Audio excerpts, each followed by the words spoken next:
Female celebrity Lisa spent $200,000 on a Lucky Charm bracelet, but as soon as she put it on, the gears of fate got stuck in her forehead. Her assistant quickly called for help, and firefighters rushed to the scene upon receiving the emergency call. Firefighters immediately checked the situation. Fortunately, Lisa had no penetrating injuries, only a bruise on the back of her head. Their top priority was to move the lamp. However, the immense force had driven the sharp spikes of the lamp deep into the floor, making it impossible to move. They had to think of another solution. Meanwhile, Lisa was only concerned about whether her bracelet was damaged. She believed that she had managed to avoid being pierced by the lamp because the lucky bracelet had protected her. The firefighters rolled their eyes, wondering if the bracelet was actually a curse. Then Lisa suddenly said that she couldn't feel her legs. The firefighters determined that she might have injured her spine. The team immediately brought tools to cut the chandelier. After the last spike was cut, they worked together to lift the chandelier. Lisa's legs suddenly felt a stinging pain. This was good news. It meant her spine was okay.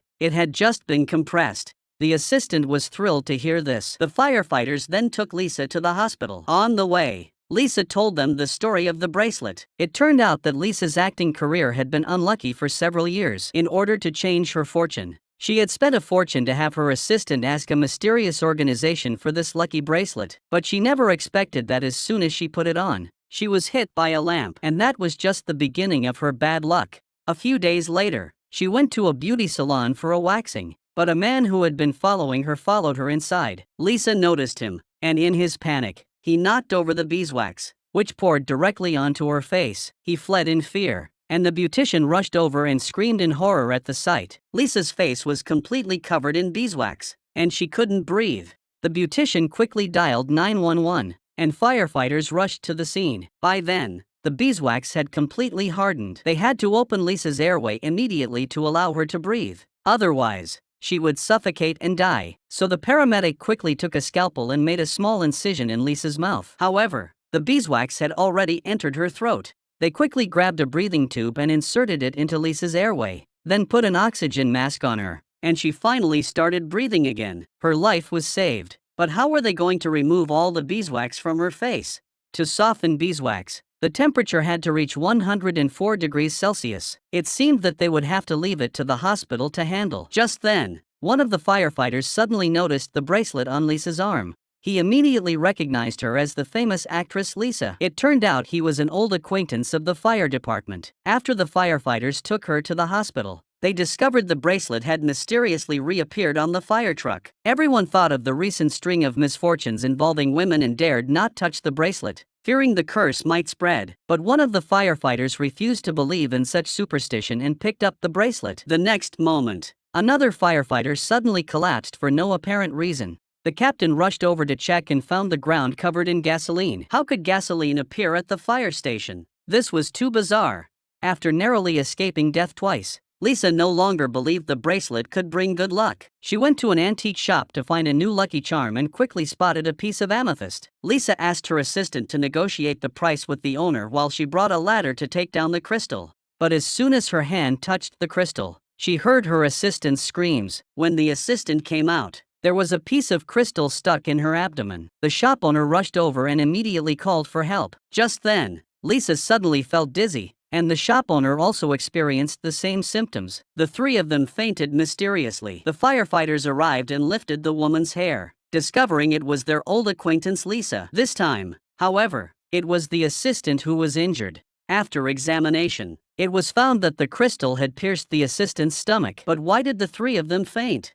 After ruling out a gas leak, the firefighters questioned the boss who had regained consciousness. The boss told him that it was white iron ore, whose main component is iron sulfide. When it comes into contact with stomach acid, it produces hydrogen sulfide, which caused everyone to lose consciousness. The police then used surveillance footage to identify the man who had injured the assistant and also found the same man in the beauty salon's surveillance footage. They warned Lisa to be careful. That night, Lisa was driving home alone when she noticed someone following her. It was the man in the hat. Lisa immediately called the police. While trying to escape the man in the hat, Lisa accidentally collided with a large truck, and the spilled asphalt instantly submerged her. Fortunately, firefighters arrived in time and successfully rescued her. Meanwhile, the police also successfully apprehended the suspect. After interrogation, It was revealed that the bracelet was purchased by Lisa's assistant from the man in the hat. Later, when he learned online that the bracelet had been sold to a celebrity and that Lisa was planning to livestream the unboxing process,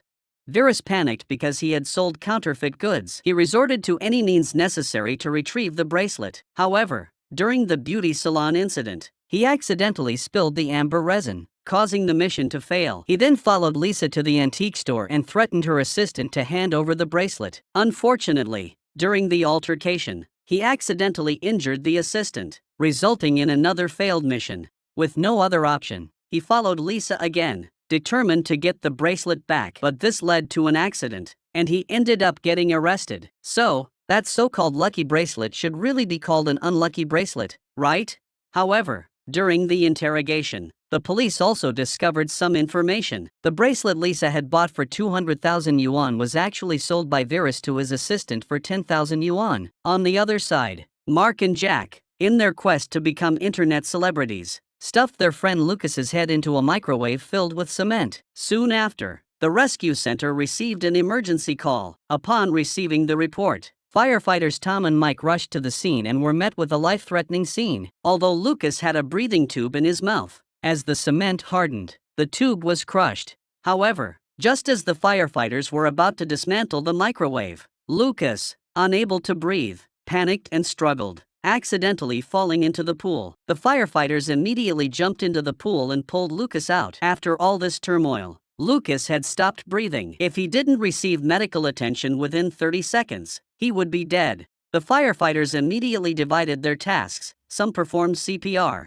others dismantled the microwave, and one person used a chisel while another swung a hammer. Finally, the cement was broken open, and Lucas's face was exposed. Team member David quickly administered oxygen and emergency first aid, finally pulling him back from the brink of death. However, to the firefighters' surprise, a few days later, they received another emergency call. It was Mark and Jack again, and this time they had taken their stunt even further. The theme was called Death-Defying Carousel. The model was still their unfortunate friend Lucas. This time, to make the stunt more dramatic, they had brought a motorcycle. After Lucas was seated, Jack started the motorcycle. The motorcycle's wheels drove the platform to spin wildly. Seeing the number of viewers in the live stream increase rapidly was thrilling. As the speed increased, the motorcycle began to emit white smoke, and the next second, it burst into flames. The two panicked and tried to turn off the motorcycle, but they couldn't do anything. They had no choice but to call 911. When the firefighters arrived at the scene,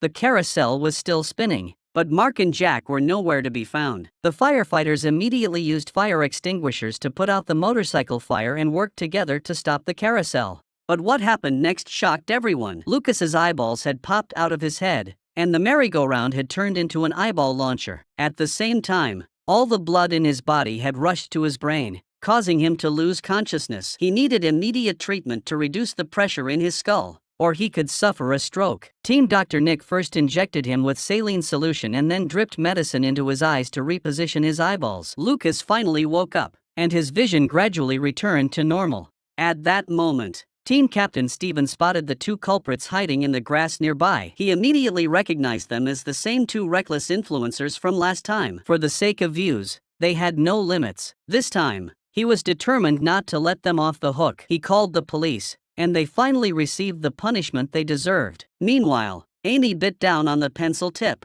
and her teeth fell out like dominoes. With a scream, she returned to reality. It had all been a dream. Amy quickly checked her teeth and immediately searched online to find out what it meant to dream about losing all your teeth. Some said it was due to too much stress, while others said it was because of excessive anxiety. Just then, Amy coughed and, to her horror, a tooth actually fell out. Following a series of violent coughs, 4 or 5 more teeth flew out. What was even worse was that one tooth was stuck in her throat. She immediately dialed 911. Soon, firefighters Tom and Jack arrived. They examined her airway and determined that it was not completely blocked. They immediately tried the Heimlich maneuver on her abdomen, but after several attempts, it had no effect. They had no choice but to let Amy sit down and see what was inside. But when Amy opened her mouth, a foul odor hit them, stinging their eyes shut. They had to endure it. After a thorough examination, they realized that her tooth hadn't fallen out. There seemed to be something in her tonsils. Team Dr. David asked a colleague to bring him a pair of tweezers, and then pulled out a white, hard object. They realized it wasn't a tooth. It was a tonsil stone, a small calcified lump formed by bacteria due to the long-term accumulation of mucus, food, and debris. The foul odor came from this. After hearing this, Amy felt nauseous and started vomiting. The team doctor had to wear a mask to help remove the remaining stones. Finally, the team members took her to the hospital for further treatment. Just as things had calmed down, they received another call reporting that a man named Mark was stuck in the toilet. When the firefighters arrived, they saw Mark sitting motionless in the toilet in a strange position. The firefighters slowly helped him stand up and secured his neck with a neck brace. They checked his vital signs and found that his blood pressure and pulse were normal, and he was breathing smoothly. However, Mark's arms were unresponsive, and he was terrified that he was going to die. The firefighters seemed to understand what was going on. It turned out that Mark had seen a fitness advertisement yesterday and was inspired by the trainer's perfect physique. If he could have a body like that, he would attract countless women, say goodbye to being single, and finally reach the pinnacle of his life. So he started training immediately. But since he hadn't exercised in years, although it was very difficult at first, sit-ups were his strong point, and he became more and more excited and couldn't stop. He did 500 sit-ups in one go and didn't even hear the coach telling him to stop. Suddenly, he felt discomfort in his lower abdomen, as if he needed to use the restroom, and hurried to the bathroom, but accidentally dropped the toilet paper on the floor. When he picked it up, his waist suddenly felt like it had snapped, and his upper body fell onto his legs, unable to move. After hearing Mark's account, the team doctor immediately understood that doing too many sit-ups had caused excessive strain on the nerves in his neck, leading to severe compression, which in turn caused muscle spasms and stiffness. However, this was temporary and would gradually recover. Therefore, when it comes to fitness, moderation in doing what you can are key. Lisa was in a meeting when she suddenly felt an unbearable itch all over her body. No matter how she scratched, it didn't help, so she grabbed a fork nearby and started scratching her arm with it. Her assistant Mike saw this and rushed to stop her, but she was like possessed and walked straight toward the floor-to-ceiling window. She started banging her head against the glass. Mike tried to stop her, but the next second, Lisa jumped out the window. Her colleagues were terrified and quickly called 911. The firefighters received the call and rushed to the scene. They were puzzled. According to reason, that kind of glass could withstand even strong winds. What could have caused her to suddenly have such a strong desire to die? From Lisa's colleagues, they learned that she had no drug or alcohol addiction. Could it be that the work pressure was too great?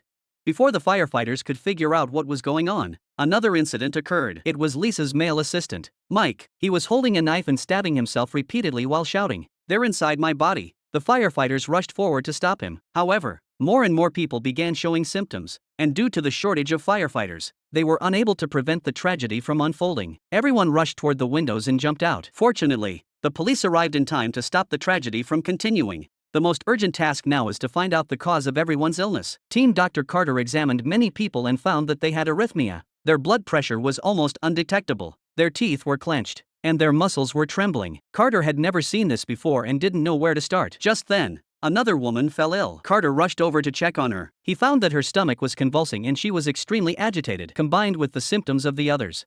Carter suddenly realized that this was Mad Hatter's disease. The name originated in the 19th century when hatmakers often went mad because they were exposed to small doses of mercury. In other words, it was chronic mercury poisoning. If they had been exposed to large doses, they would have had the same symptoms as these people. But where did they come into contact with mercury? And why did only some of them show symptoms? At that moment, one of the firefighters, Tom, noticed the fast food on the table. It turned out that the company had a group overtime shift today, and the boss, Jack, had ordered takeout for everyone. It seemed that the problem must be with the food. Tom then asked everyone who had eaten pear and rice. Those who raised their hands were unharmed. Those who had drunk the juice also raised their hands and were unharmed. That left only the hamburgers. Tom lifted the bun and sure enough, he saw mercury, so they immediately called the restaurant and ordered takeout. Soon, the boss, John, brought the food. Tom asked him, "Did you put mercury in it this time?" John immediately understood what was going on and turned to run away, but he couldn't escape. The next second, he was restrained by the police, who searched his car and found a bottle of mercury. The police asked him why he did it, but John replied that it was because they never tipped him and had ignored his existence for years. The police were speechless after hearing his reason for revenge. Daniel was peeping at a beautiful woman again. This was his daily routine, and he even bought a high-powered telescope for this purpose. Unexpectedly, it was this habit that saved a life. That day, Daniel saw a man named Mark across the street with blood all over his hands. He thought Mark was suspicious, so he immediately called his two firefighter friends, Tom and Jack, to come and investigate with him. Over the next few days, they observed that many people were coming in and out of Mark's house every day. What's more, Everyone had injuries on their bodies. Another strange thing was that there was always a large amount of garbage in Mark's house. All these signs led the three of them to conclude that Mark must have a secret he couldn't tell anyone. What could it be? Firefighter Tom suggested starting with the garbage, saying that they might find some clues. So the two of them immediately went to the garbage bin and decided to rummage through it, while Daniel stayed at home to keep an eye on Mark. However, just as the two were rummaging through the trash, Daniel suddenly noticed that Mark across the street seemed to be coming downstairs to throw out the trash. He quickly called the firefighters, who had just found Mark's trash and discovered that it was full of bloody medical equipment. Upon receiving Daniel's message, the two picked up the trash bags and hurriedly retreated. But when they returned home, they found that Daniel was missing. Looking through the telescope, they saw that he had sneaked into Mark's house alone. This was too dangerous, and the two couldn't help but feel nervous for Daniel. At this moment, Daniel found many medical instruments in Mark's house, and the sink was covered in blood. He then went to the inner room and found Emma lying there covered in blood. Emma saw Daniel and immediately asked him for help. However, just as Daniel was calling the police, he suddenly blacked out and was attacked. When he came to, the police had already arrived at the scene, but Emma was nowhere to be found on the operating table. The police immediately launched a thorough search and soon found Emma, barely alive, in another room. It turned out that Emma used to be a doctor, but she had her license revoked due to frequent medical accidents. In order to survive, she had to secretly open an underground clinic, but her medical skills were so poor that she almost killed a woman. Fortunately, Daniel discovered her and saved Emma's life, which could be said to have saved many more lives. Lisa had just finished her yoga session when her eyes suddenly turned red, her pupils turned white, and her vision became blurry. She couldn't see anything and was terrified, so she quickly dialed 911. The firefighters arrived at Lisa's home shortly after. After questioning her, they ruled out allergies to cosmetics, household cleaners, or odors. The paramedic examined Lisa's eyes and found that her pupils had weakened, her lenses were red, and it looked like there was a thin film over them. At that moment, the firefighter noticed something moving. The paramedic quickly grabbed a pair of tweezers and pulled out a worm from her eye, and there were more than one. Lisa said it was terrifying. The captain immediately identified it as a facefly's eggs. This is a parasitic insect that lives on livestock, feeding on tears and laying eggs in the eyes. The firefighters asked Lisa what she did for a living. Lisa said she was a yoga instructor. What kind of yoga? Goat yoga. Another eye-opening day. There was no doubt that this was from a goat. It turned out that Lisa had close contact with goats during her classes. They then removed all the worms from Lisa's eyes one by one, and she quickly regained her vision. However, when Lisa saw the worms, she couldn't help but gag. It seems she'll have to switch to a different animal for her yoga practice. Lisa then asked if rabbits have parasites. Late at night, a car suddenly crashed into the fire station. A naked woman got out of the car. Firefighter Mark covered his eyes, but the gaps between his fingers were wide enough to let a truck through. He asked if this was a new fire drill. They soon discovered the problem. The girl, Emma, had a blank expression and showed no signs of consciousness. Was she sleepwalking? But they knew that waking someone who was sleepwalking was dangerous, so no one dared to act rashly. However, they couldn't let her stay naked like that, so Captain Jack quickly had someone fetch a blanket. However, just as the firefighters wrapped the blanket around Emma, she suddenly woke up. The female firefighter Sarah rushed over to comfort her, telling Emma that she was at the fire station and that she had just been sleepwalking and was now safe. Emma finally calmed down. The male firefighter David then checked her over and ruled out any head injuries or concussions. It seemed to be nothing more than sleepwalking. Emma said she only remembered going to bed at 11 p.m. last night, and then when she opened her eyes, she was at the fire station. She couldn't remember anything that happened in between. She also said that she often sleepwalks, but this was the first time she had sleepwalked while driving. It was really lucky that she didn't have an accident on the way here. However, when she thought about how she had appeared naked in front of everyone just now, Emma felt extremely embarrassed. The firefighter asked her, "Did you sleep naked to make it easier to go viral on social media while sleepwalking?" Emma explained that sleeping naked with the window open was romantic. The firefighter replied, "Next time, remember to close the car door, that's even more romantic." The firefighter was speechless. In the end, to be on the safe side, Captain Jack decided to take Emma to the hospital for a thorough checkup. But what about Emma's car? She asked. What car? So the question is, was the car delivered by a UFO?